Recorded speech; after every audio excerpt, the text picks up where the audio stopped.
Welcome back to Florida TRD. Today I'm going to go over my very first mod that I did to my 2016 TRD Pro 4Runner. So after purchasing it and driving it off the lot, I realized that the suspension was way too soft. After one wheeling trip, it completely solidified everything that I had been feeling, that it was just far too soft for any type of actual off-roading. I'm not too sure why they made it so soft. Maybe they were thinking that people were just gonna do 60-mile-an-hour blasts in the desert. I don't know, but it didn't work out very well for me. So the very first thing that I did was I put the Toytech 2-inch lift on the TRD Pro suspension. That made it better, but still not as good as I had hoped.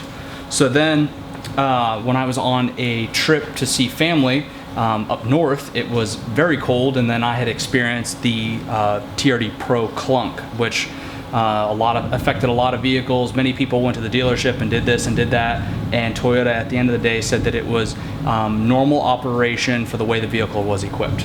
Okay, so it is what it is. Either way, the suspension was too soft and I had the clunk. So I decided that I was gonna go with an upgraded suspension. I've had the Icon on a previous vehicle, on my Tacoma, and the suspension worked great.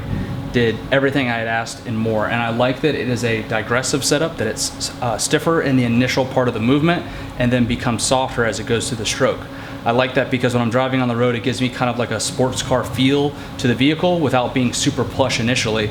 And I also like the fact that it is stiffer in the beginning, as I feel that in my personal preference, it helps with bottoming because of that initial stiffness and then becomes softer.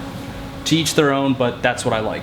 So for this, I went with Icon 2.5 with reservoirs, extended travel. So the extended travel is going to give you extra droop.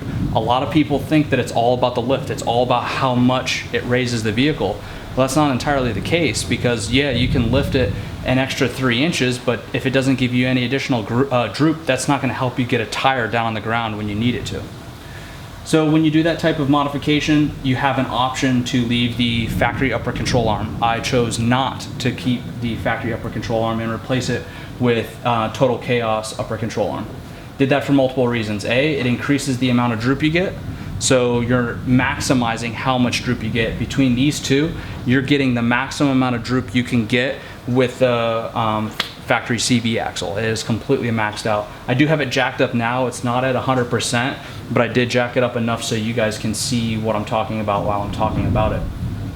Also, the uniball is a 1-inch stainless. That way you'll prevent any type of corrosion. It's super easy to maintain. All you have to do is use a little bit of Tri-Flow, which is a dry Teflon lubricant.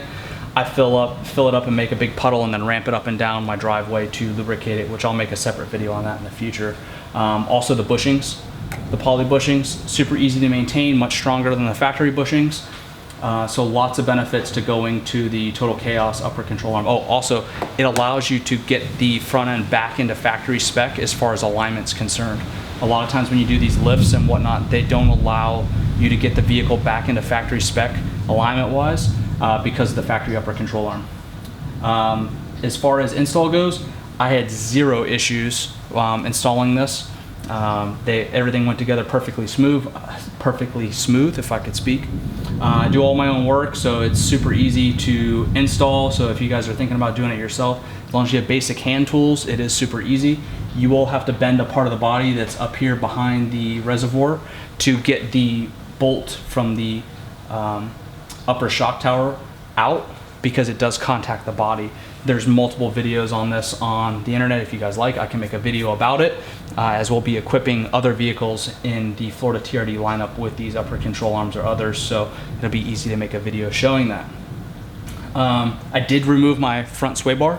Reason I removed the front sway bar is it was making a ton of noise, and off-road, it was just so bound up that I felt that it was more beneficial just to remove it. That also plays in with the Icons, with them being so stiff on the initial part of the stroke. You can get away with that, in my opinion, because you're not rolling around on some super soft plush system that gets stiffer as you go through the stroke. It's already stiff in the beginning, so you can get away with that. Is there body roll? Yes. Is it that bad? No. I drive it every single day, everywhere, and I have zero complaints about the amount of body roll. that's pretty much it. Off-road, it's awesome. Don't shy away from the stiff initialness, because really, I mean, if you think about it, when you're actually off-roading and trail riding, you're already in, midway through the stroke, so you're not really dealing with too much of that initial stiffness. It's when she goes to droop and then comes back, it's that initial part of the stroke that is what's stiff. So I have zero complaints as far as ride goes, zero complaints from the upper control arm. I mean, everything's good to go. So thank you guys. If you guys have any questions, please post it up in the comments. If you haven't done so already, please like and subscribe, and there'll be lots more videos about this. Thanks.